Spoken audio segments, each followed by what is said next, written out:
ज्ञान वापी मस्जिद मामले में बड़ा फैसला कोर्ट का आया है। मस्जिद के तहखाने में पूजा की इजाज़त दे दी गई है। हमारे साथ बात करने के लिए मौलाना खालिद रशीद फिरंगी महली साहब हैं।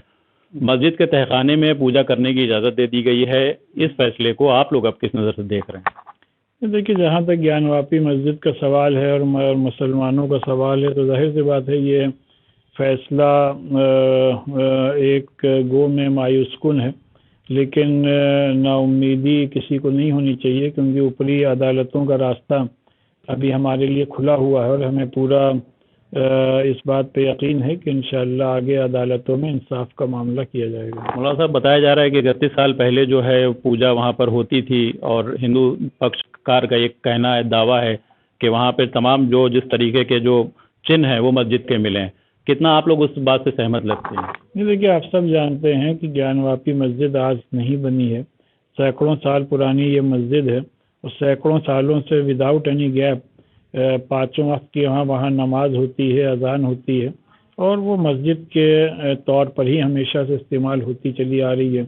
इस वजह से हम सब का यही मानना है कि जो ऑलरेडी पार्लियामेंट कानून बना चुका है, प्लेसेस ऑफ वर्शिप एक्ट 1991, वो मुल्क के लिए सबसे ज़्यादा फ़ायदेमंद है, उसी को लागू होना चाहिए। अयोध्या के बाद ये अगर देखा जाए तो दूसरा सबसे बड़ा देश का मामला बनता जा रहा है।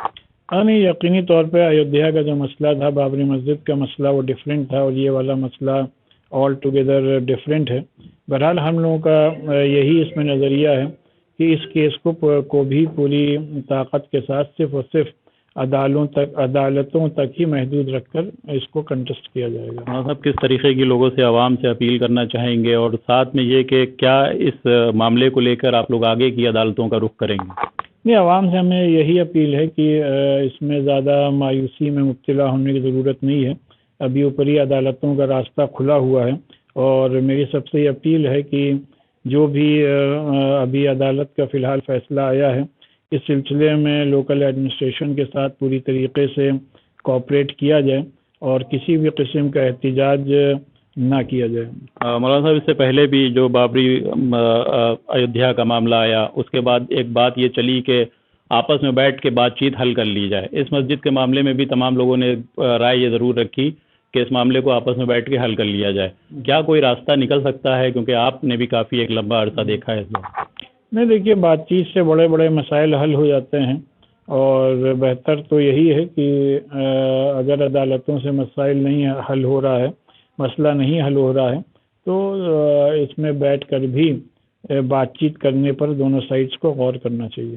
शुक्रिया हमसे बात करने के लिए। तो ये मौलाना खालिद रशीद फिरंगी महली साहब हैं और जिस तरीके से ज्ञान वापी का जो फैसला आया है उसको लेकर काफ़ी लोग संजीदा हैं और इनका साफ तौर पर कहना है कि इस मामले में आगे की अदालतों की तरफ रुख करेंगे और कौम से भी और आवाम से भी इस बात को लेकर अपील की है कि इस मामले में संयम बना के रखें और जो भी कोर्ट का फैसला है उस पर ऊपर पूरी तरीके से अमल किया जाए। भारत समाचार के लिए लखनऊ से अहमद हुसैन।